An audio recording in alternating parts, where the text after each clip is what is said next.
अस्सलामुअलैकुम students, I hope आप सब ठीक हैं। हम चैप्टर 25 पे थे अगेन मैनेजमेंट, जिसमें अगर मैं लर्निंग ऑब्जेक्टिव की बात करूं तो हमारा फर्स्ट लर्निंग ऑब्जेक्टिव कंप्लीट हो गया था और सेकंड लर्निंग ऑब्जेक्टिव में हम थे जी एक हमारा उसमें से टॉपिक रह गया था, कह लें कि एक हेडिंग रह गई थी हमारे सेकंड लर्निंग ऑब्जेक्टिव में। अब हम वो देखते हैं। Powers, duties and limitation of directors में हमने पावर्स देख ली, ड्यूटीज भी देख ली। लोन्स टू डायरेक्टर्स के बारे में जो लॉ की प्रोविजंस हैं वो भी देखी। बोर्ड ऑफ डायरेक्टर्स की मीटिंग की फ्रीक्वेंसी क्या होगी, यानी कि वो कब कब करनी है लॉ के मुताबिक, और उस बोर्ड मीटिंग का कोरम क्या होना चाहिए, कि कितने डायरेक्टर्स होंगे एटलीस्ट, कि माना जाएगा कि अब मेंबर्स जितने चाहिए वो पूरे हो गए हैं टू पास आ रेजोल्यूशन। तो लॉ ने कुछ बताया था, लॉ ने लिस्टेड कंपनी का कोरम बताया। जो अनलिस्टेड कंपनी है उसमें उसने कहा जी कि जैसे आपके आर्टिकल्स कहेंगे, ठीक है जी। और जब उसने बात की फ्रीक्वेंसी की तो उसने पब्लिक कंपनी की बात की कि पब्लिक कंपनी ने कम से कम एक क्वार्टर में एक बोर्ड मीटिंग जरूर करनी है। तो साल के हमने अंदाजा लगाया था, क्योंकि साल में 4 क्वार्टर होते हैं तो 4 मीटिंग्स बन जाएंगी।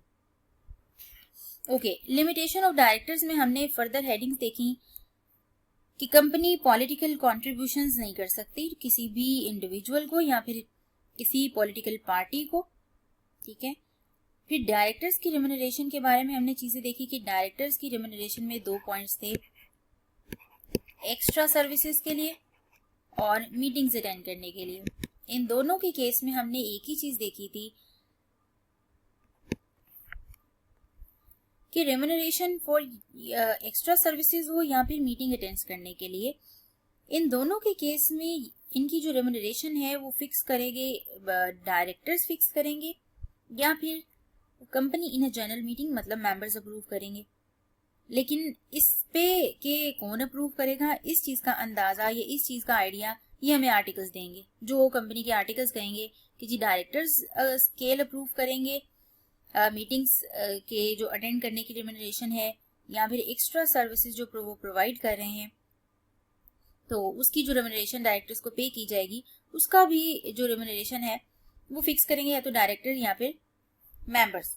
तो जो भी आर्टिकल्स कहते हैं कि अगर आर्टिकल्स कहते हैं डायरेक्टर्स ये बात अप्रूव करेंगे तो फिर डायरेक्टर्स अप्रूव करेंगे, और अगर आर्टिकल्स में लिखा है कि नहीं जी ये स्केल या ये सर्विसेज ये जो रेम्यूनरेशन है ये मेंबर्स अप्रूव करेंगे तो फिर मेंबर्स अप्रूव करेंगे।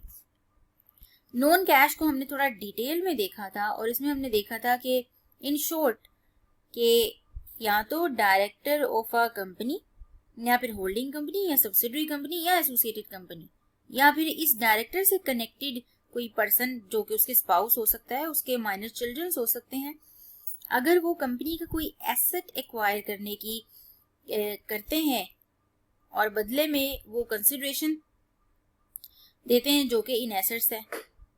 एक तो ये था, और दूसरा ये कि अगर कंपनी किसी से एसेट्स एक्वायर करती है इन कंसिडरेशन, जैसे लोन लिया था कंपनी ने, फॉर एग्जांपल डायरेक्टर से लोन लिया था, लेकिन अब कंपनी लोन वापस करने की बजाय वो कोई अपना एसेट सेल आउट करना जा रही है, वो कहती है जी डायरेक्टर को हम एसेट सेल कर देते हैं, और इस केस में डायरेक्टर जो है वो एसेट एक्वायर कर रहा है और कंपनी उसको सेल कर रही है। और अगर सपोज डायरेक्टर ने लोन लिया है बैंक कंपनी से और बाद में वो कहते हैं कि जी मैं अब पैसे नहीं दे सकता तो एसेट ले लीजिए, तो अब इस केस में कंपनी एक्वायर कर रही है एसेट। तो लॉ ने कहा इन दोनों केसेस में चाहे कंपनी एसेट एक्वायर करे चाहे डायरेक्टर एसेट एक्वायर करे as the part of a consideration, तो इन दोनों के केस में ये ट्रांजेक्शन तभी हो सकती है अगर इस बात को मेंबर्स अप्रूव करेंगे, ठीक है जी। मेंबर्स अगर अप्रूव नहीं करेंगे तो ये चीज नहीं हो सकती। और जो भी है कि जो आपने मीटिंग करनी होगी मेंबर्स की अप्रूवल के लिए, रेजोल्यूशन जो पास करनी होगी उसके नोटिस के साथ आपने सारी आपने जो अरेंजमेंट है उसके पर्टिकुलर्स बताने हैं कि जी ये डायरेक्टर फॉर एग्जांपल एसेट अपना देना चाह रहा है या एसेट कंपनी का एक्वायर करना चाह रहा है, तो ये जो एसेट है उसकी डिस्क्रिप्शन, उसकी पर्टिकुलर्स आपने बताने हैं, वो एसेट है क्या, और उसकी वैल्यू खास तौर पे जो रजिस्टर्ड वैल्यूअर ने वैल्यूएशन आपको करके वेरीफाई करके दी होगी, आपने वो यूज करनी है और वो इनफैक्ट अपने सारे मेंबर्स को नोटिस के साथ बतानी है चीजें। ठीक है जी, ताकि वो रेजोल्यूशन जो आप पास करने जा रहे हैं अप्रूवल के लिए, वो सारी डिटेल वगैरह देखें, तभी तो वो फैसला कर सके कि बकायदा कोई बिल्डिंग या कोई एसेट ऐसा आ भी रहा है जिससे कंपनी को कल को कोई फायदा हो जाए। कैश ट्रांजैक्शन में हमने लिखा जी कोई भी ट्रांजैक्शन अगर डायरेक्टर्स के साथ होती हैं तो वो सारे बैंकिंग चैनल्स के थ्रू होंगी, चाहे वो 1 रुपए की ट्रांजैक्शन हो या चाहे 10 रुपए की, कितने की भी, तो वो थ्रू बैंकिंग चैनल होगी। आज हमने देखना है जी डिस्क्लोजर ऑफ डायरेक्टर्स इंटरेस्ट। अच्छा जी, डिस्क्लोजर ऑफ डायरेक्टर्स इंटरेस्ट, नाम से नजर आ रहे डायरेक्टर्स इंटरेस्ट, डायरेक्टर का इंटरेस्ट किसी चीज में, और अगर हम लॉ पढ़ रहे हैं तो जाहिर सी बात है वो चीज क्या होगी, कोई ट्रांजैक्शन ही होगी। ठीक है, अच्छा अब ये किस सेंस में है, आपने जब हमने ये चैप्टर शुरू किया था तो हमने चैप्टर के स्टार्ट पे ही, जब हमने डायरेक्टर वाला फर्स्ट लर्निंग ऑब्जेक्टिव अपना स्टार्ट किया, appointment and election of directors में पहली हेडिंग थी डायरेक्टर्स, जिसमें उसका इंट्रोडक्शन देखते हुए हमने एक बात देखी, फिडुशियरी रिलेशनशिप। डायरेक्टर्स और कंपनी का एक फिडुशियरी रिलेशनशिप है। मेंबर्स ने ट्रस्ट किया है डायरेक्टर्स पे कि वो उनके पैसे को अच्छे से यूटिलाइज करेंगे, सही जगह इन्वेस्ट करेंगे। और जब हमने बाकायदा अपने सेकेंड लर्निंग ऑब्जेक्टिव में ड्यूटीज देखी थी, तो ड्यूटीज में भी ये बात लिखी थी कि डायरेक्टर्स अपने आप को कोई किसी भी ऐसी सिचुएशन में इन्वॉल्व नहीं करेंगे जिससे उनके अपने इंटरेस्ट और कंपनी के इंटरेस्ट में कोई कॉन्फ्लिक्ट क्रिएट हो। और वो कॉन्फ्लिक्ट कब क्रिएट हो सकता है, जब कंपनी का इंटरेस्ट कुछ और हो, आपका इंटरेस्ट कुछ और हो। कंपनी का अगर आप मुफाद सोचेंगे तो हो सकता है आपका नुकसान हो जाए, और अगर आप अपना फायदा सोचेंगे तो इससे कंपनी का नुकसान होगा। तो ये ऐसी सिचुएशन में डायरेक्टर्स अपने आप को इन्वॉल्व नहीं करेंगे। ये कंपनी, ये डायरेक्टर्स की ड्यूटीज में भी था। लेकिन अब चूंकि डायरेक्टर्स हैं, लिस्टेड कंपनी के सपोज डायरेक्टर्स हैं, या डायरेक्टर कोई छोटे लोग तो होते नहीं, पूरी कंपनी चला रहे हैं, तो ऐसा भी हो सकता है कि वो अगर एक जगह डायरेक्टर है तो किसी 2-3 कंपनीज में और भी जगह डायरेक्टर्स हों, या अगर वो खुद डायरेक्टर नहीं है तो उनकी स्पाउस या उनके कोई रिलेटिव वहां पे डायरेक्टर्स या मैनेजरियल पोजीशन पे बैठे हों। तो जब ये बंदा, ये डायरेक्टर इस कंपनी के बिहाफ पे किसी ऐसे कंपनी के साथ ट्रांजैक्शन करे जहां पे इसकी कोई स्पाउस या रिलेटिव डायरेक्टर हैं या मैनेजरियल पोजीशन पे बैठे हैं, तो यहाँ पे अब ये डायरेक्टर इस कंपनी का फायदा सोचेगा, जबकि इसकी स्पाउस जो दूसरी कंपनी में डायरेक्टर है वो उसका फायदा सोचेगी। तो अल्टीमेटली कॉन्फ्लिक्ट क्रिएट हो गया, क्योंकि स्पाउस तो वो इसी डायरेक्टर की है, तो वो कहेगा जी वो कंपनी भी अल्टीमेटली मेरी ही बनती है क्योंकि वहां पे मेरी स्पाउस है। तो ये हो सकता है कि ऐसी ट्रांजैक्शन करे जिससे ओवरऑल कंपनी को नुकसान हो जाए, लेकिन इसका अपना पर्सनली फायदा हो जाए। कोई अगर कंपनी, जिस कंपनी में ये खुद डायरेक्टर है, हम एग्जांपल लेते हैं,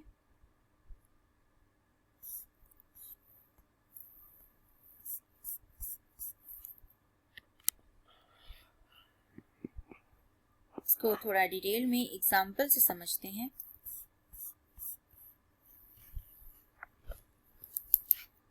ये है हमारी कंपनी ए लिमिटेड, यहाँ पे डायरेक्टर है एक पर्सन, इसी डायरेक्टर की वाइफ, जिसे कह लें जी स्पाउस, वो बी लिमिटेड में डायरेक्टर है सपोज।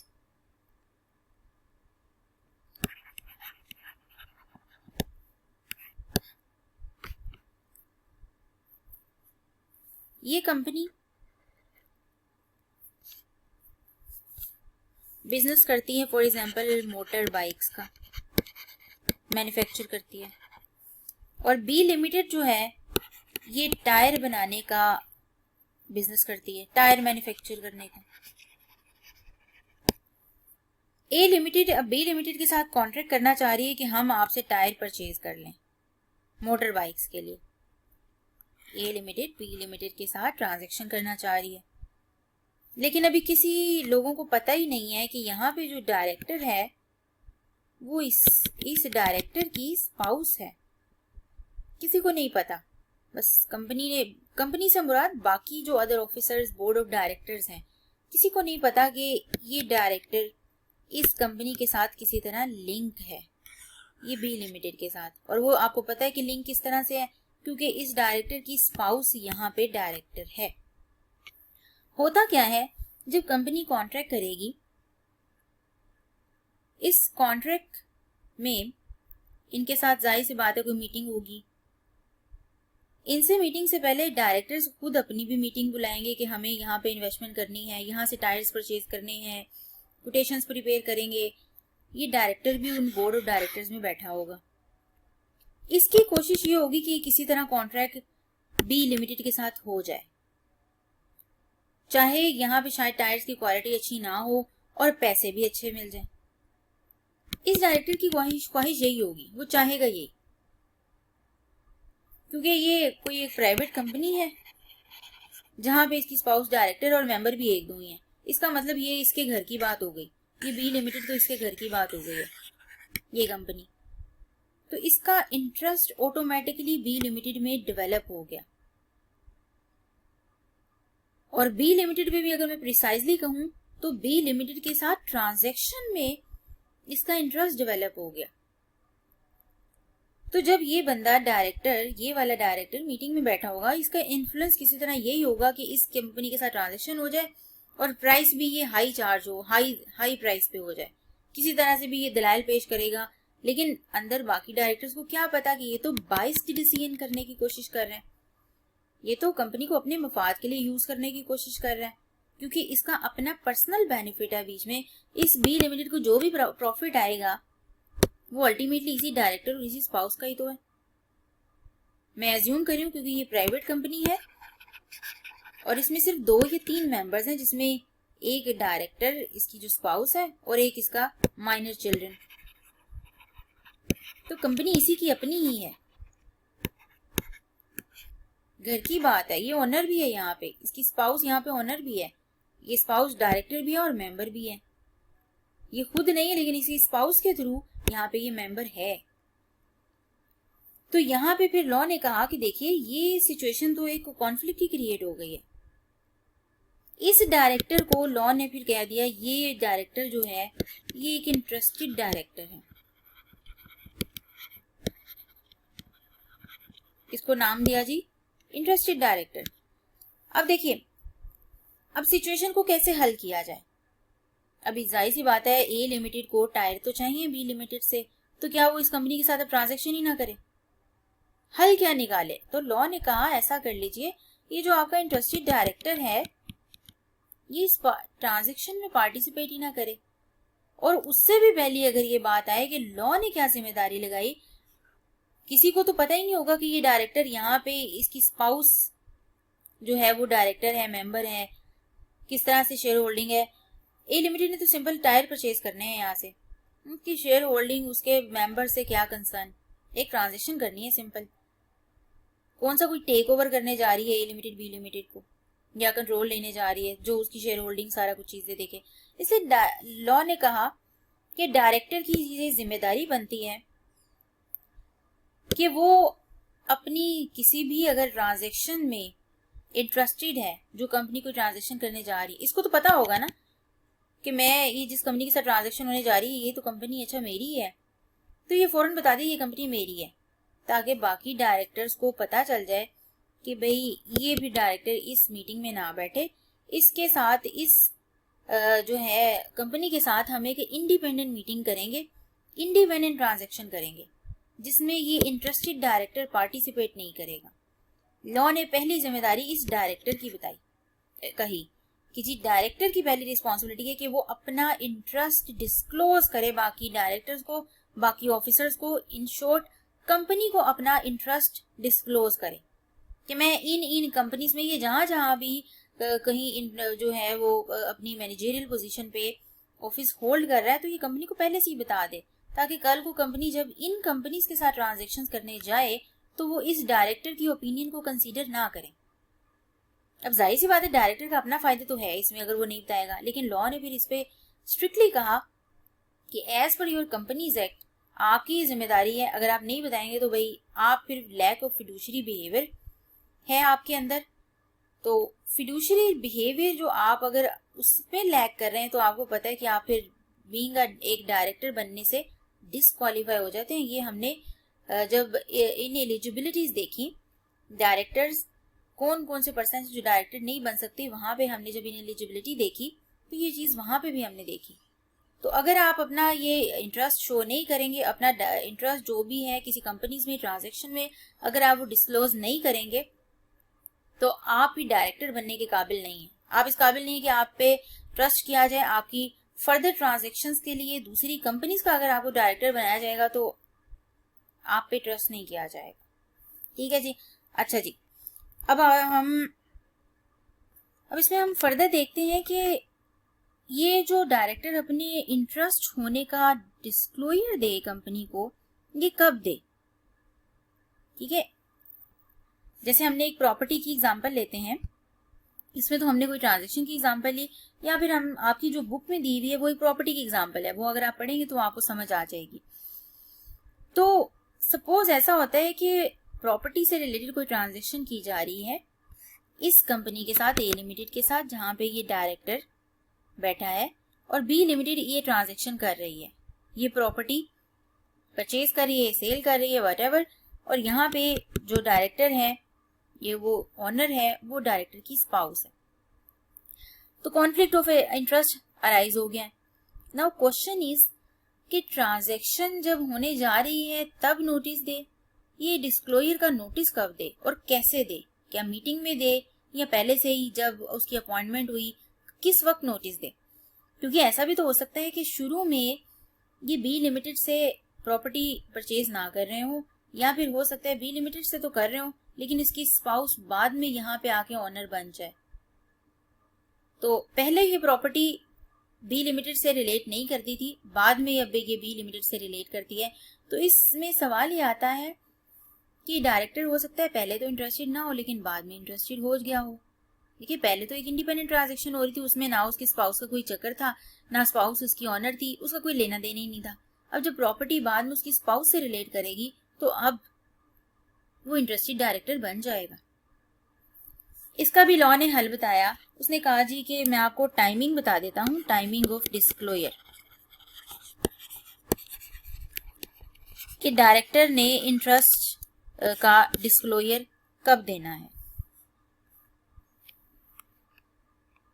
अच्छा, टाइमिंग से पहले अगर आपको याद हो, हमने एक चीज देखी थी कि क्या हर ट्रांजैक्शन के लिए डायरेक्टर्स की अप्रूवल की जरूरत है।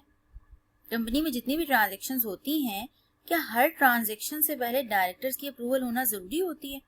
क्योंकि अगर तो डायरेक्टर्स की अप्रूवल की जरूरत होगी तो वो चीज मीटिंग में डिस्कस होगी तो ये उस मीटिंग में बता सकता है।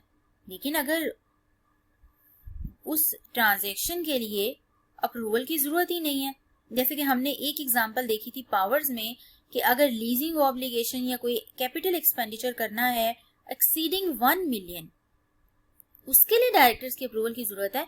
अगर 1 मिलियन से कम की ट्रांजैक्शंस हो रही है उसके लिए तो डायरेक्टर्स की अप्रूवल की जरूरत ही नहीं है। और अगर डायरेक्टर्स की अप्रूवल की जरूरत नहीं है तो इसका मतलब वो चीज डायरेक्टर्स की मीटिंग में डिस्कस नहीं होगी। ठीक है, तो वहां पे नोटिस कैसे दिया जाएगा। पहला तो जी सपोज हम एग्जांपल पहले सिनेरियो है जी, सपोज के ट्रांजैक्शन जो होने जा रही है वो रिक्वायर करती है अप्रूवल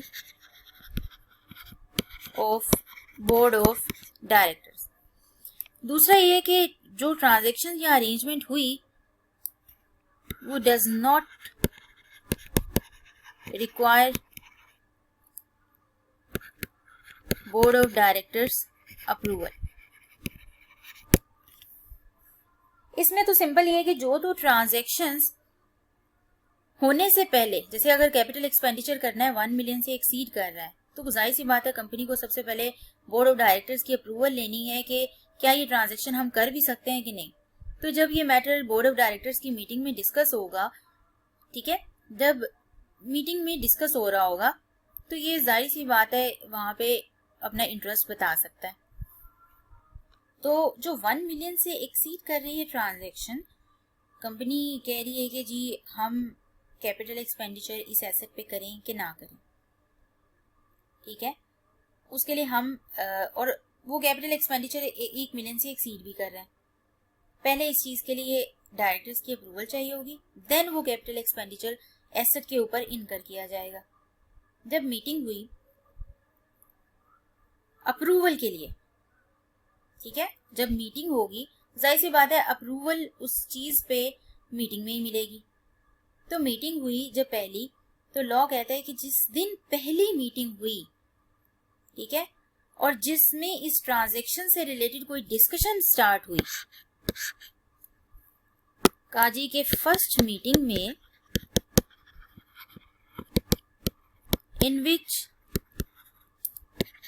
ट्रांजैक्शन डिस्कशन स्टार्टेड, जैसे ही ट्रांजैक्शन से रिलेटेड कोई डिस्कशन शुरू होने लगे तो फटाफट ये अपना नोटिस दे दे वहाँ पे कि मैं देखिए ये वाली जो कंपनी है ना यहाँ जिसके साथ ट्रांजैक्शन करने जा रहे हैं, यहाँ पे मेरी स्पाउस डायरेक्टर है और ऑनर भी है। वो कंपनी बेसिकली प्राइवेट कंपनी है और मेरी ही कंपनी है, ये पहले ही फौरन बता देगा। अब फिर वो डायरेक्टर्स जो भी अपना बाद में एक्शन लेना चाहें, इसको अपने इंटरेस्टेड ना रखें या चाहे शायद वो उस कंपनी के साथ ट्रांजैक्शन ही ना करें, ये डिपेंड अपॉन कि वो बाकी डायरेक्टर्स क्या करते हैं। लेकिन इसने लॉ ने कहा कि इसने क्या करना है, अगर तो ट्रांजैक्शन बोर्ड ऑफ डायरेक्टर्स की अप्रूवल की जरूरत होती है स्टार्टअप करने से पहले, तो जो पहली मीटिंग होगी जिसमें ट्रांजैक्शन डिस्कस हो रही होगी, अरेंजमेंट डिस्कस हो रही होगी, डायरेक्टर्स अप्रूवल के लिए डिस्कशन कर रहे होंगे, उसमें ये पहली मीटिंग में ही उसी में डायरेक्टर्स को नोटिस दे दे। अब इस केस में एक और बात आती है कि ट्रांजैक्शन तो रिक्वायर करती है कि डायरेक्टर्स की अप्रूवल होगी पहले ट्रांजैक्शन इनिशिएट करने से पहले, लेकिन हो सकता है कि जब ट्रांजैक्शन हो रही थी और इसका मैटर जब डिस्कस किया गया बोर्ड ऑफ डायरेक्टर्स की मीटिंग में, उस वक्त ये डायरेक्टर इंटरेस्टेड नहीं था, यानी कि वो प्रॉपर्टी इसकी स्पाउस से रिलेट नहीं करती थी। तब कंपनी ने सोचा था कि ये प्रॉपर्टी कहीं और से परचेज करेंगे, तो ये जाहिर सी बात है ये पार्टिसिपेशन कर रहा था उस मैटर में और मीटिंग में भी पार्टिसिपेट कर रहा था, वोटिंग शोटिंग और सारे बाकायदा डिस्कशन चल रही थी। लेकिन हुआ क्या कि नेक्स्ट 2 या 3 मीटिंग्स में बोर्ड ऑफ डायरेक्टर्स ने डिसाइड किया कि हम इस कंपनी से के बजाय हम एक दूसरी कंपनी से यही प्रॉपर्टी परचेज कर लेते हैं। अब जब देखा गया वो कंपनी तो इसी की कंपनी निकली, तो यहाँ पे लॉ कहते हैं कि अगर शुरू में डायरेक्टर इंटरेस्टेड नहीं था तो वो उस फर्स्ट मीटिंग में नोटिस दे दे, अपनी डिस्क्लोजर ऑफ मतलब इंटरेस्ट का नोटिस दे दे बाकी डायरेक्टर्स को, जिस दिन पता लगा कि जी ये इंटरेस्टेड हो गया। तो जिस दिन इंटरेस्टेड हुआ उसके बाद जो भी मीटिंग होगी, पहली मीटिंग डिस्कस करने के लिए, उसमें ये नोटिस दे दे। बेसिकली यहाँ पे आपको ये समझाने की कोशिश कर रहे हैं कि देखिए डायरेक्टर कोई बीच में बेईमानी ना करे। जिस दिन वो इंटरेस्टेड हो गया है ना, उस फौरन उसी दिन से बाद कंपनी को पता लग जानी चाहिए। अब इसमें भी ये कि शुरू में चाहे इंटरेस्टेड नहीं था, लेकिन 1-2 मीटिंग्स ऐसी जब उन्होंने की उसमें ये इंटरेस्टेड हो गया हुआ था लेकिन इसने डिस्क्लोज नहीं किया, तो ये नॉन कंप्लायंस है। इसीलिए फर्स्ट मीटिंग की बात इंपॉर्टेंट है। यहाँ पे जी फर्स्ट मीटिंग जिसमें ट्रांजैक्शन अभी इनिशिएट हुई थी, क्योंकि ये शुरू दिन से इंटरेस्टेड था। इस केस में ये शुरू में इंटरेस्टेड नहीं था लेकिन बाद में इंटरेस्टेड हुआ, तो लॉ ने कहा जिस दिन इंटरेस्टेड हुआ उसके बाद जो भी पहली मीटिंग आएगी उसमें ये नोटिस दे दे। दूसरी चीज, कुछ ऐसी ट्रांजैक्शन है जिसके लिए अप्रूवल की जरूरत ही नहीं है, वो तो ट्रांजैक्शंस हो जाती हैं सिंपल, तो उस केस में क्या किया जाए। और अगर वो ट्रांजैक्शंस में डायरेक्टर इंटरेस्टेड हो तो ऐसे तो बोर्ड ऑफ डायरेक्टर्स को कुछ पता ही नहीं लगेगा। तो लॉ ने कहा कि ऑल्दो उसमें बोर्ड ऑफ डायरेक्टर्स की अप्रूवल की जरूरत नहीं है, लेकिन डायरेक्टर ऐसा करे कि जब ट्रांजैक्शन हो जाए, ठीक है, ऑल्दो वो इंटरेस्टेड है, क्योंकि उसके लिए अप्रूवल की जरूरत नहीं है। ऑब्वियसली फिर कोई छोटी मोटी कोई स्टेशनरी की चीज होगी, कोई इस तरह की चीजें होंगी इमटेरियल के जिसमें डायरेक्टर्स की अप्रूवल की जरूरत नहीं पड़ रही। अगर इस तरह की कोई ट्रांजैक्शन हो रही है जिसमें डायरेक्टर्स की अप्रूवल की जरूरत नहीं है, तो लॉ कहता है कि जो पहली मीटिंग आती है, फर्स्ट मीटिंग आफ्टर ट्रांजैक्शन हो गई हुई है, अब जो भी कोई मीटिंग आए और वो मीटिंग डायरेक्टर्स की आपको पता है कोई भी आ सकती है, कोई बुलाई, तो ये उसमें बस ऐसे ही बता दे कि ये जो एक ट्रांजैक्शन हुई है इसमें मैं एक इंटरेस्टेड डायरेक्टर था, ये मेरी कंपनी है, बेसिकली इस कंपनी से ये चीज़ें परचेज की गई हैं या सेल की गई हैं, ये प्रॉपर्टी वहाँ से आई है। तो फर्स्ट मीटिंग जिस दिन वो ट्रांजैक्शन हो गई, ट्रांजैक्शन इनकर होने के बाद जो पहली मीटिंग आएगी उसमें ये सिंपल अपना नोटिस दे दे। अच्छा जी, समटाइम्स लॉ ये कहता है कि जिन में डायरेक्टर्स इंटरेस्टेड है, जिन कंपनीज में, जिस बिजनेस में, उसके साथ ट्रांजैक्शन ही ना की जाए। लिस्टेड कंपनीज के केस में जो है वो अक्सर ऐसा हो जाता है कि वहाँ रिस्क बहुत ज़्यादा होते हैं, तो कहा जी कि हम कोई रिस्क नहीं लेंगे। रेगुलेटर्स में भी इस चीज़ से भी डिसअलाउ कर दें, लॉ आपको डिसअलाउ कर दे, फॉरबिड ही कर दे कि आपने इस कंपनी से ट्रांजैक्शन ही नहीं करनी, तो फिर लॉ कहता है कि जी, लॉ ही कहता है कि फिर आप वाकई उसके साथ, कंपनी के साथ कोई ट्रांजैक्शन ही नहीं कर सकते, चाहे डायरेक्टर्स खुद से कुछ भी कहते रहे, नहीं जी ट्रांजैक्शन हो सकती है। लॉ ने जब एक चीज मना कर दी तो फिर वो डायरेक्टर्स भी नहीं कर सकते।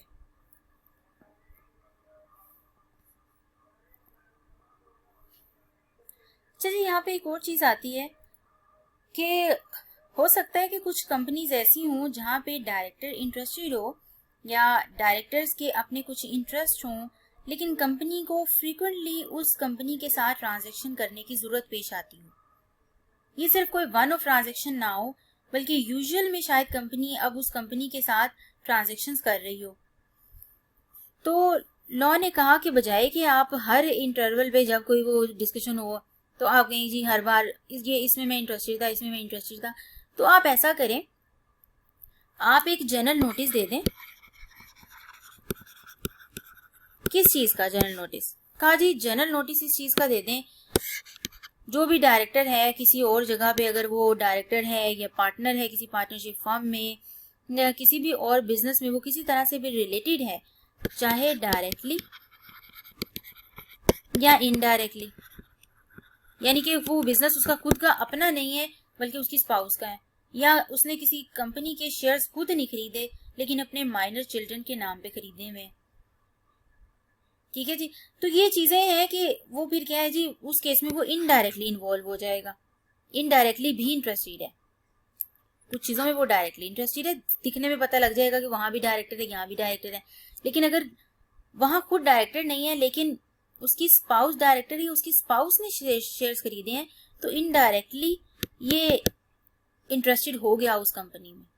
तो लोग कहते हैं कि आप एक जनरल नोटिस ही दे दें कि जिस कंपनी में या जिस पार्टनरशिप फर्म में आपकी या किसी भी अदर बॉडी कॉर्पोरेट में अगर आपकी कोई डायरेक्टरशिप है, ये पार्टनरशिप फर्म के साथ आपकी कोई कॉन्ट्रेक्चुअल अरेंजमेंट है, या किसी तरह से भी आप ऑफिस होल्ड कर रहे हैं किसी कोई प्रॉफिट का किसी भी और कंपनी के साथ, तो आप उसका नोटिस कंपनी को पहले ही दे दें, एक जनरल नोटिस दे दें रिगार्डिंग योर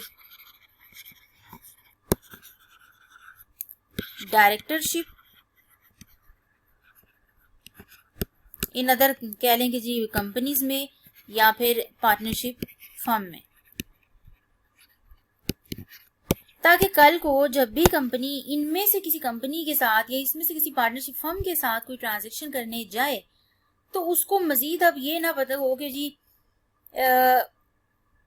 ये डायरेक्टर इंटरेस्टेड है, हमें कैसे पता चले, उसको पहले ही पता हो कि ये जो डायरेक्टर्स बैठे हुए हैं ना, इन डायरेक्टर में ये ऐसा डायरेक्टर है जो यहाँ पे कॉमन बैठा है, इसका इंटरेस्ट वहां पे भी है, यहाँ पे भी है, ताकि वो पहले ही इस डायरेक्टर को उस मीटिंग से खारिज कर दे और ना ही बाद में डायरेक्टर को ब्लेम कर सकें कि जी आपने पहले नहीं बताया, और डायरेक्टर कहे कि जी मैं भूल गया था, मुझे पता नहीं लगा। भैया आप भूल गए तो आपकी नॉन कंप्लायंस कर दिया आपने लॉ की, तो इसलिए ये एक हल बता दिया लॉ ने कि आपके उस कंपनी के साथ चाहे फ्रीक्वेंटली ट्रांजैक्शन ना भी हो तो आप एक जनरल नोटिस खुद ही अपनी रिस्पॉन्सिबिलिटी पे दे दें कंपनी को, बाकी डायरेक्टर्स को बता दें कि इन कंपनीज में मेरे इंटरेस्ट हैं, मैं डायरेक्टली या इनडायरेक्टली उन कंपनीज में इन्वॉल्व हूँ, तो इन कंपनीज के साथ जब ट्रांजेक्शन्स होंगी तो फिर बाकी डायरेक्टर्स खुद ही देख लेंगे कि उसको किस तरह से उस कॉन्फ्लिक्ट को रिजॉल्व करना है। जाहिर सी बात है वो भी कंपनी का फायदा चाहेंगे, तो वो ऐसे डायरेक्टर को वहां पे नहीं बिठाएंगे जो कि ऑलरेडी किसी और की साइड लेके बैठा होगा। ठीक है, डायरेक्टर्स तो एक एक टीम है, लेकिन अगर उसमें कोई डायरेक्टर किसी और के मफाद को शो करे जो कि उसका अपना पर्सनल मफाद हो, जबकि कंपनी का मफाद कुछ और हो, तो डायरेक्टर्स की टीम में वो ना हुआ। फिर डायरेक्टर उस कॉन्फ्लिक्ट को कैसे मैनेज करना है वो देख लेंगे, लेकिन इसकी जिम्मेदारी है कि या तो ये जनरल नोटिस दे दे और या फिर अपनी जो है वो हर ट्रांजेक्शन से पहले ही अपना एक नोटिस दे के बताए। तो लॉ ने कहा कि जी ये क्या करेगा कि हर साल जब भी कोई आए, मतलब 2012 चल रहा है, 13 चल रहा है, 2019 चल रहा है, 2020 चल रहा है, ये क्या करे, हर साल एक जनरल नोटिस दे दिया करे। जिन जिन डायरेक्टरशिप में बॉडी कॉर्पोरेट या पार्टनरशिप फर्म में इसकी कोई डायरेक्टरशिप है या किसी भी तरह की बिजनेस रिलेशनशिप है, तो ये पहले ही डिस्क्लोज कर दे। और कहा जी कि जो ये नोटिस है ये एक्सपायर हो जाया करेगा at the end of financial year. जैसे कि कंपनी का ईयर एंड अगर 30 जून 2020 है, तो ये नोटिस 30 जून 2020 पे एक्सपायर हो जाएगा। अब अगले साल का नोटिस फिर से देना होगा। ये डायरेक्टर ये नहीं कह सकता मैंने 2 साल पहले नोटिस, मैं बताया तो था कि मैं इस कंपनी में इंटरेस्टेड हूँ। तो लॉ ने खुद ही कह दिया कि ये हर साल आपने नोटिस देना है, आपने हर साल नोटिस देना है, ताकि डायरेक्टर्स को भी कहीं ये ना बात भूल जाए और वो आपको इसमें इंडिपेंडेंट डायरेक्टर समझ के आपको उस ट्रांजेक्शन में इन्वॉल्व कर लें। तो डायरेक्टर को चाहिए कि वो एक फ्रेश नोटिस दे दे, उसको रिप्लेस कर दे, जो लास्ट मंथ होगा फाइनेंशियल ईयर का, जिस दिन वो एक्सपायर होना हो जा रहा होगा, उसी मंथ में उसको रिप्लेस कर दे एक फ्रेश नोटिस के साथ। ऑब्वियसली नोटिस देगा, रिटर्न में देगा, उसके ऊपर डेट चेंज होगी कि इस साल भी मैं इस कंपनी में इसमें इंटरेस्टेड हूँ, और सपोज अगर वो इंटरेस्टेड नहीं रहा तो वो नोटिस ना दे। ठीक है जी, ये इसलिए भी कहा गया कि ऐसा ना हो कि एक बार आपने नोटिस दिया और डायरेक्टर्स आपको इंटरेस्टेड ही समझते रहे उस ट्रांजेक्शन में, और हो सकता है कि अब आप उस कंपनी में इंटरेस्टेड किसी तरह से भी रहे ही नहीं, तो आपको इंटरेस्टेड समझ के उस मीटिंग से निकाला जाता रहा हो। तो लॉ ने हर चीज को कवर किया। ठीक है जी, तो आप ये जनरल नोटिस भी देंगे। फिर है जी कि ये जो इंटरेस्टेड डायरेक्टर है,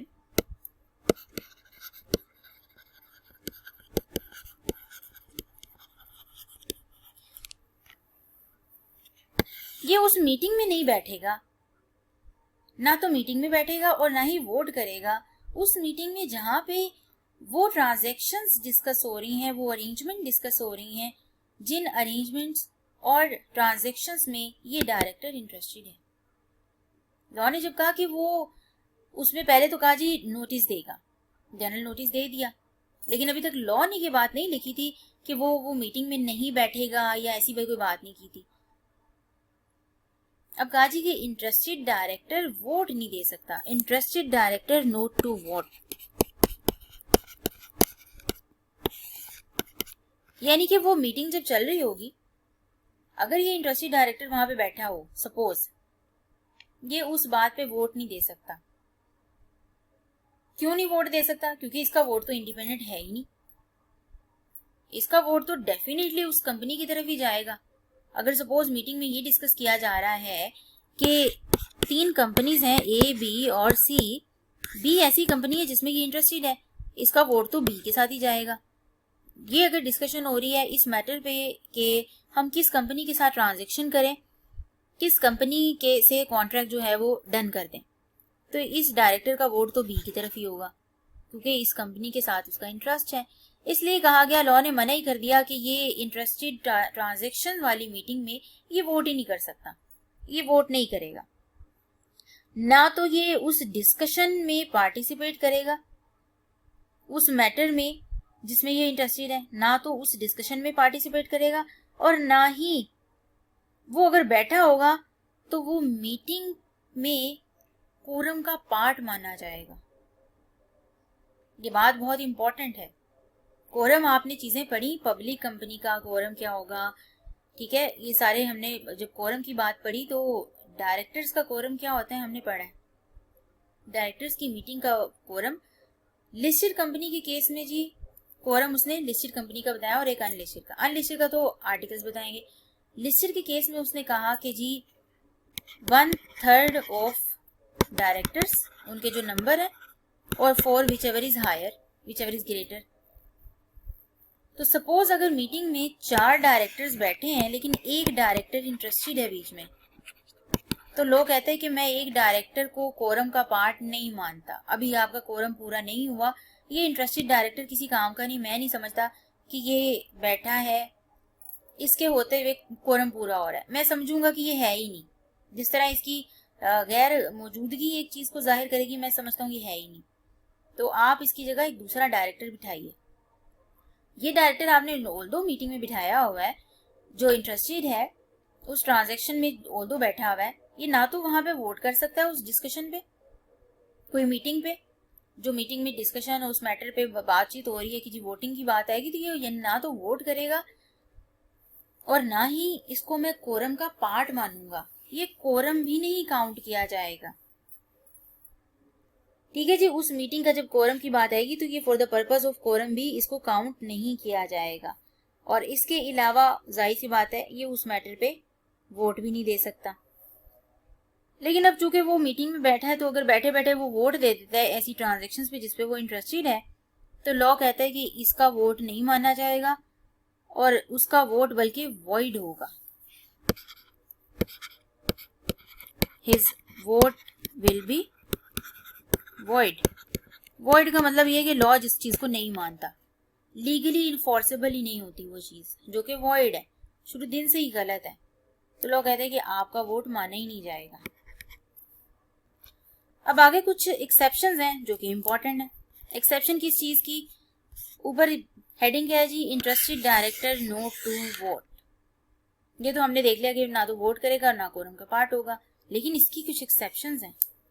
एक्सेप्शन से मुराद के ऊपर जो बात लिखी हुई है, इंटरेस्टेड डायरेक्टर जो वोट नहीं दे सकता वो वोट भी दे सकता है और कोरम का पार्ट भी बन सकता है। अब ये जो नीचे हम एक्सेप्शंस पढ़ने लगे हैं, ऑल्दो वो इंटरेस्टेड डायरेक्टर होगा लेकिन वो वोट भी दे सकता है और कोरम का पार्ट भी बन सकता है। ये एक्सेप्शंस में हम देखते हैं। पहले एक्सेप्शन क्या कहा जी, कि इन सर्कमस्टांसेस में एक इंटरेस्टेड डायरेक्टर चाहे वोट दे चाहे कोरम का पार्ट बने, ये वैलिड है, ये वॉइड नहीं होगा। पहली सिचुएशन क्या है कि अगर ये बात हो रही है एक ऐसी कंपनी की जो कि प्राइवेट कंपनी है,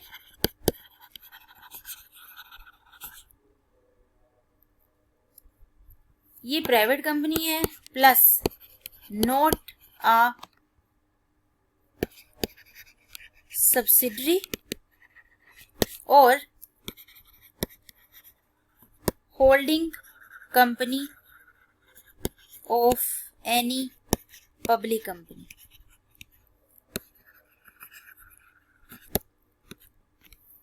ये जो हम बात देख रहे हैं, ये डायरेक्टर इंटरेस्टेड है, डायरेक्टर वोट नहीं कर सकता, ये कंपनी है ही प्राइवेट कंपनी, तो घर की बातें चल रही हैं। प्राइवेट कंपनी तो यही होती है कि घर के कुछ लोगों ने मिलकर आपस में कोई मीटिंग कंपनी बना ली, पब्लिक तो इन्वॉल्व ही नहीं हुई, तो ये कंपनी ही प्राइवेट कंपनी है, तो यहाँ पे तो हो सकता है कि काफी ट्रांजेक्शन्स ऐसी हो जहाँ पे डायरेक्टर्स इंटरेस्टेड हो।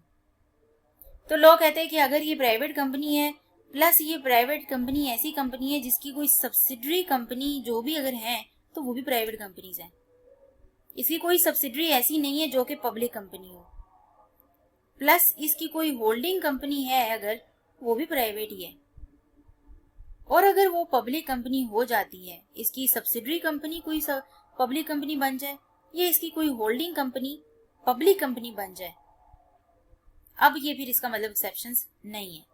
लेकिन एक्सेप्शन कब एप्लीकेबल है कि इंटरेस्टेड डायरेक्टर वोट भी दे सकता है, कोरम का भी पार्ट बन सकता है, कि वो सिनेरियो क्या होगा कि अगर कंपनी इटसेल्फ एक प्राइवेट कंपनी है और वो ना तो सब्सिडरी है ना होल्डिंग कंपनी है किसी पब्लिक कंपनी की, तो ये दोनों कंडीशन जो है वो at the same time fulfil होना जरूरी है। पहली एक्सेप्शन। दूसरी क्या जी, अच्छा जी, दूसरी सिचुएशन में एक वर्ड है वो पहले समझ लीजिए, टर्मिनोलॉजी कह लें बेसिकली।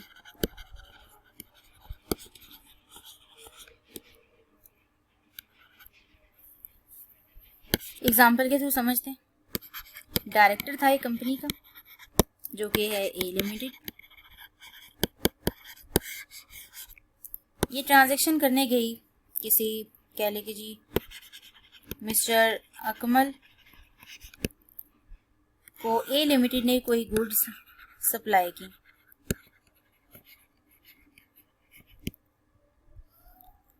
कॉन्ट्रैक्ट किया ए लिमिटेड ने मिस्टर अकमल को गुड्स सप्लाई करने का, और कहा जी कि गुड्स अच्छी क्वालिटी की हैं।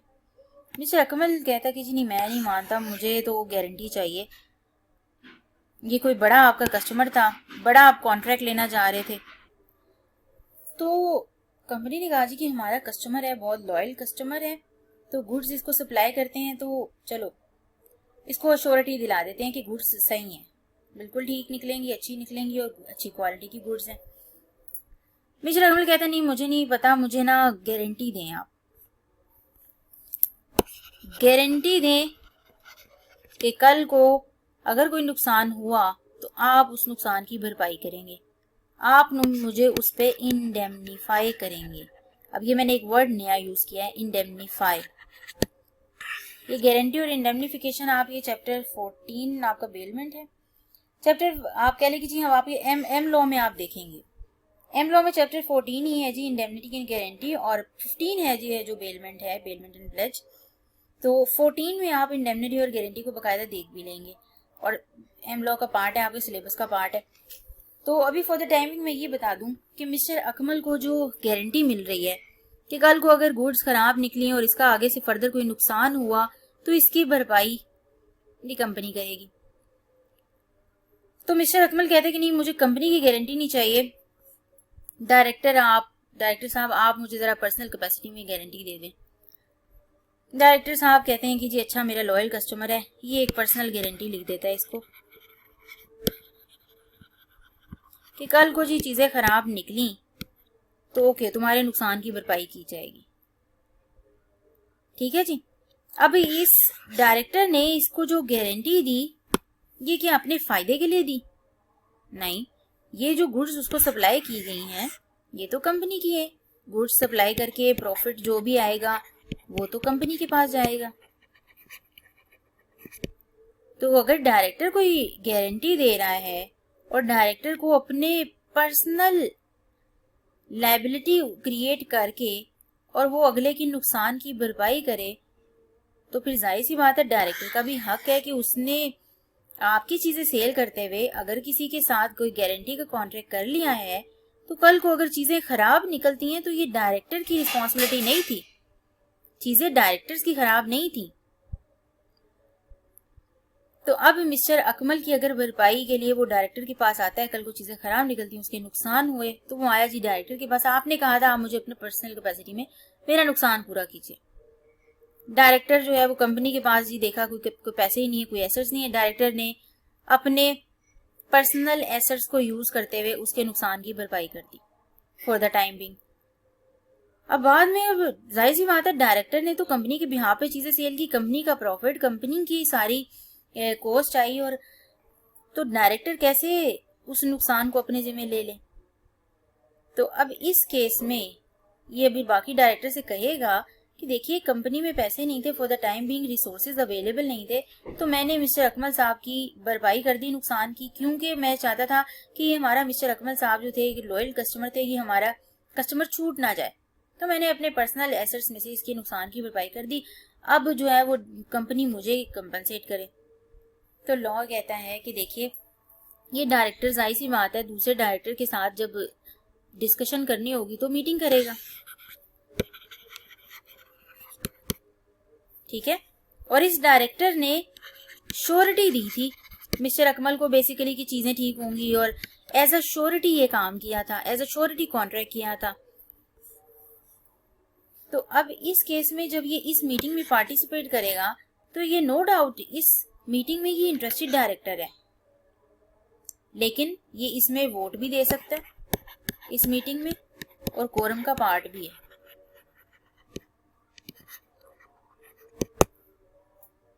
तो ये हमारी सेकंड एक्सेप्शन, इस पे आ जाए, इसको हम अब देख लेते हैं बकायदा। जो हमने सेकंड एक्सेप्शन देखी है।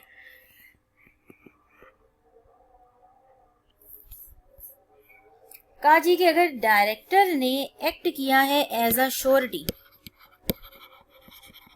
ठीक है जी, श्योरिटी किसका? कंपनी का।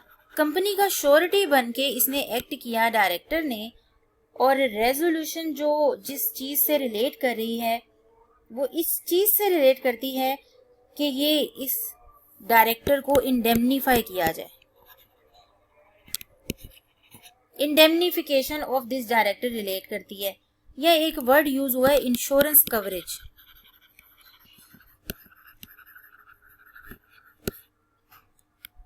ये है जी कि इतने तक अगर नुकसान हो गया तो इस नुकसान की भरपाई कंपनी करेगी। तो ये एक तरह से इंश्योरेंस कवरेज एक डायरेक्टर के पास कह लें कि जी इन हैंड एक राइट होता है कि अगर उसको नुकसान होता है तो इस नुकसान की भरपाई उसको कंपनी करके देगी, अगर वो पर्सनल कैपेसिटी में एज अ श्योरिटी एक्ट करता है ऑफ द कंपनी और उसको कोई नुकसान हो जाता है। और जब ये बात किसी मीटिंग में डिस्कस हुई और वो मीटिंग इस चीज से रिलेट करती है कि उस मीटिंग में इस डायरेक्टर को इंडेमनीफाई किया जा रहा है या उसको इंश्योरेंस कवरेज के अगेंस्ट उसका जो भी है लॉस डायरेक्टर का इनकर हुआ उसको पूरा किया जा रहा है, क्योंकि वो कंपनी का श्योरिटी बना था वो डायरेक्टर, इस वजह से उसको नुकसान हुआ, इस वजह से उसको इंश्योरेंस कवरेज की जरूरत पड़ी। तो लॉ कहता है कि उस मीटिंग में ये वोट भी कर सकता है, वोट दे भी सकता है और कोरम का पार्ट भी माना जाएगा। तो ये हमारी सेकंड एक्सेप्शन। इसमें भी एक्सेप्शन में भी एक एक्सेप्शन है, ये ऑलरेडी एक एक्सेप्शन है, इस एक्सेप्शन में भी वो एक एक्सेप्शन कहता है कि लेकिन देखो ये शर्त तब पूरी होगी कि अगर ये जो इंश्योरेंस कवरेज वाली बात थी, ठीक है, ये लायबिलिटी इंटरेस्टेड डायरेक्टर की जब लायबिलिटी अराइज हुई इस ट्रांजैक्शन से रिलेटेड, तो ये जो इंश्योरेंस कवरेज उसने कराया हुआ था ये ड्यूली अप्रूव्ड बाय बोर्ड होना चाहिए।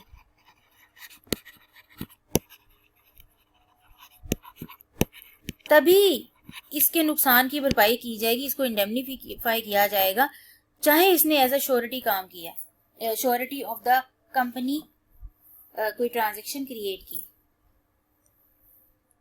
मतलब ये जो उसकी लायबिलिटी अराइज हुई है ये बकायदा बोर्ड ने भी अप्रूव की हो और मेंबर्स ने भी, या मेंबर्स अप्रूव कर दें या बोर्ड। इससे मुराद ये कि देखिए अभी मिस्टर अकमल को जो इसने इंडेमनीफाई किया है, कल को ये जब मिस्टर अकमल साहब को इंडेमनीफाई कर रहा हो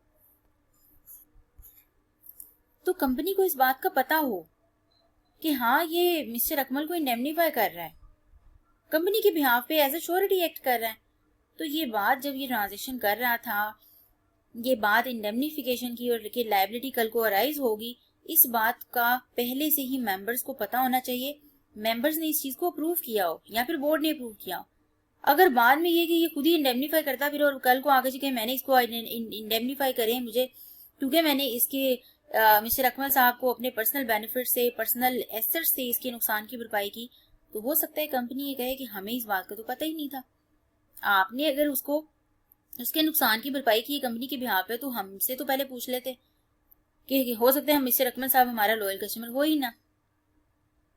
तो इस वजह से कहा गया कि ये जो लायबिलिटी भी एज अ श्योरिटी चाहे उसने एक्ट किया हो वो उसको तब इंडेमनीफाई किया जाएगा अगर वो जो लायबिलिटी अराइज होगी उस ट्रांजैक्शन से रिलेटेड, उसमें वो ट्रांजैक्शन और वो लायबिलिटी ड्यूली अप्रूव की हो या तो बोर्ड ने या फिर मेंबर्स ने। उनसे पूछ के, यानी कि आपने काम करना है, इंडेमनीफाई करना है, उनसे पूछे बगैर आपने कोई काम नहीं करना। ये नहीं आप लायबिलिटी राइज करते रहें और कल को आगे जी उनसे कहें कि मैंने इस मेंबर की, इस कस्टमर की नुकसान की भरपाई की, इस कस्टमर की नुकसान की भरपाई की।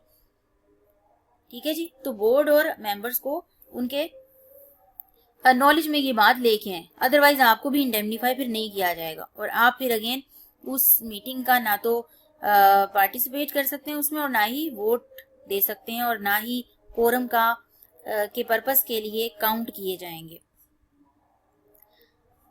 अच्छा जी, लिस्टेड कंपनी के केस में वो कहता है कि अगर ये एक लिस्टेड कंपनी है तो यहाँ पे तो मैं आपको उस मीटिंग में बैठना भी अलाउ नहीं करता। पहले तो कहा जी कि वोट नहीं कर सकता और कोरम का पार्ट नहीं होगा। लिस्टेड कंपनी के केस में कहा कि अगर कोई डायरेक्टर का किसी ट्रांजैक्शन में मटेरियल पर्सनल इंटरेस्ट है, बहुत बड़ा एक ऐसा इंटरेस्ट है, तो वो डायरेक्टर उस मीटिंग में ही नहीं बैठेगा, बोर्ड मीटिंग में ही नहीं बैठेगा, क्योंकि हो सकता है कि वो अगर बहुत बड़ा इंटरेस्ट है तो वो उस मीटिंग में कोई इनसाइडर इंफॉर्मेशन कलेक्ट करे और उसको अपने पर्पस के लिए फिर से यूज करे। तो यहाँ पे सिर्फ बात अब ट्रांजैक्शन की नहीं है, यहाँ पे तो उसका एक बहुत बड़ा बेनिफिट या गैलेंजी इंटरेस्ट क्रिएट हो गया। तो लिस्टेड कंपनी के केस में कहा कि वो अलाउड ही नहीं है, not allowed to be present in board meeting.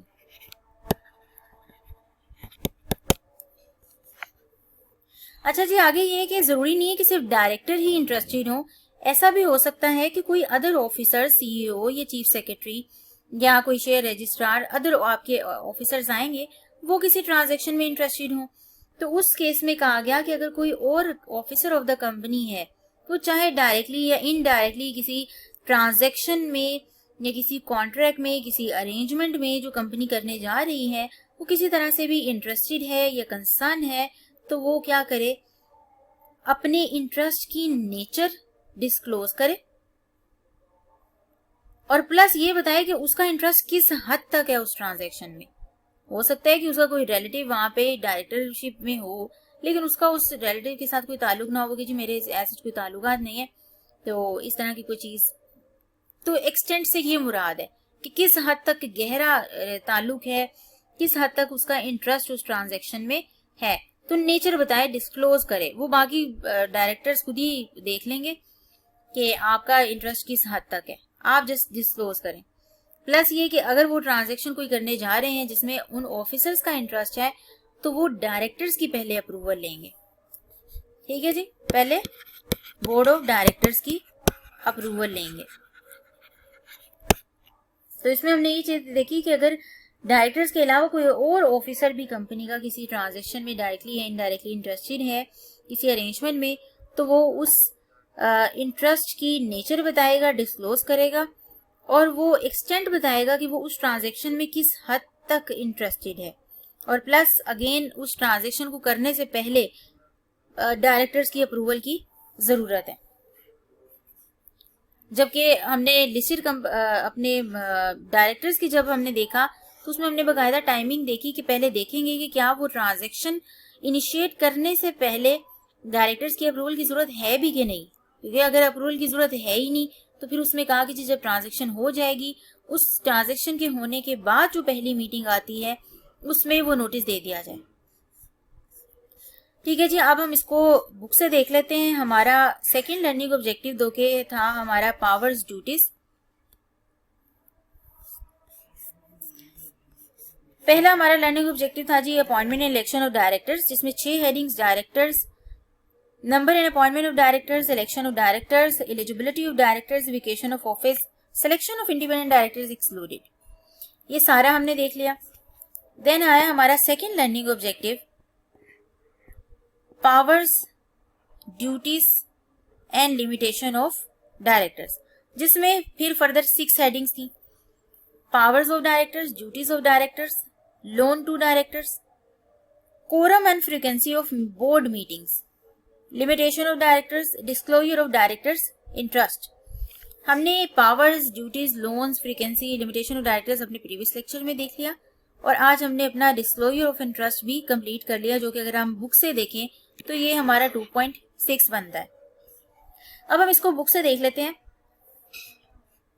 2.6 है जी, सबसे पहला जी कि why to disclose the interest और कंसर्न, ये आप पढ़िए, सेल्फ एक्सप्लेनेटरी भी है और मैंने काफी हद तक इसको एक्सप्लेन भी कर दिया। इसके साथ आप इसकी एग्जांपल देखिए, इंटरेस्ट ऑफ डायरेक्टर, इसकी एग्जांपल को आप पढ़ेंगे, आपको जो फिडुशरी बिहेवियर पे एग्जांपल है, इलिस्ट्रेशन है, वो समझ आ जाएगी। इसके बाद है जी टाइमिंग ऑफ डिस्क्लोजर, के डायरेक्टर ने अपना डिस्क्लोजर कब देना है, वो उसमें बात हुई है कि ट्रांजैक्शन अगर डायरेक्टर्स की अप्रूवल की जरूरत है या डायरेक्टर की अप्रूवल की जरूरत नहीं है। फिर जनरल नोटिस की बात की और फिर कहा जी interested director not to vote, वो मीटिंग में वोट नहीं करेगा और कोरम का पार्ट भी नहीं बनेगा। और अगेन ये सर्कमस्टांसेस हैं जिसमें ये कह लें कि जी एक्सेप्शंस हैं, जिसमें एक इंटरेस्टेड डायरेक्टर पार्टिसिपेट भी कर सकता है, वोट भी दे सकता है और उसकी प्रेजेंस जो है वो कोरम का पार्ट भी वो बन जाएगा। For the purpose of quorum वो उसका भी काउंट किया जाएगा उसको। तो ये 3 कंडीशंस हमने इसमें देखेंगे जी। कंपनी अगर एक प्राइवेट कंपनी है, ना तो वो सब्सिडरी है और ना ही होल्डिंग कंपनी है पब्लिक कंपनी की। दूसरा हमने देखा कि जी अगर एक डायरेक्टर ने as a surety of the company act किया और जो रेजोल्यूशन या मीटिंग जो रिलेट कर रही है वो इसी बात से ही रिलेट कर रही है कि उस डायरेक्टर को इंडेमनीफाई किया जाए उस लॉस के अगेंस्ट जो कि उसने इनकार किया। और इसी एक्सेप्शन में एक एक्सेप्शन देखी कि ये बात भी तब एप्लीकेबल होगी अगर वो जो लायबिलिटी उसकी अराइज हुई इंटरेस्टेड डायरेक्टर की, ये liability duly approved by the board या मेंबर्स ऑफ द कंपनी है। ठीक है जी। इसके बाद हमने ये 2 कंडीशंस ही देखी हैं और फिर इंटरेस्ट ऑफ अदर ऑफिसर्स हमने देखा। ये बुक से पढ़ी है, आपको अब समझ आ जाएगी और इसको याद कर लीजिए। नेक्स्ट हम अपने अदर ऑफिसर्स इंशाल्लाह ताला स्टार्ट करेंगे। ओके जी, अल्लाह हाफिज। अच्छा जी, अदर ऑफिसर्स में हम देखेंगे कि हमारे 3 एक चीफ एग्जीक्यूटिव है, चेयरमैन है, सोल परचेज सोल और सेल और डिस्ट्रीब्यूशन एजेंट है, कंपनी सेक्रेटरी और शेयर रजिस्ट्रार। ये बेसिकली आप कह लें कि जी काफी 5-6 ऑफिसर्स हैं। इसके बारे में हम अदर ऑफिसर्स में इसको कवर करेंगे। डायरेक्टर्स का एक कंप्लीट पोर्शन था। अब देखिए मैनेजमेंट हम देख रहे हैं, chapter 25 is a management. Management से मुराद डायरेक्टर्स, ये major board of directors managerial capacity की हायर अथॉरिटी पे आते हैं। उसके बाद जो आपके चीफ एग्जीक्यूटिव, चेयरमैन, ये ऐसे अदर ऑफिसर्स हैं जिनकी अपनी कह लें कि जी एक हायरार्की है, लेकिन मेजर डिसीजंस मेकिंग में अथॉरिटेटिव वो बोर्ड ऑफ डायरेक्टर्स हैं जो कह लें कि जी स्ट्रेटेजिक डिसीजंस ले रहे होते हैं, कंपनी को ओवरऑल मैनेज कर रहे होते हैं। आप देखेंगे कि चीफ एग्जीक्यूटिव है वो भी बेसिकली डायरेक्टर्स में से ही सिलेक्ट हो रहा होता है।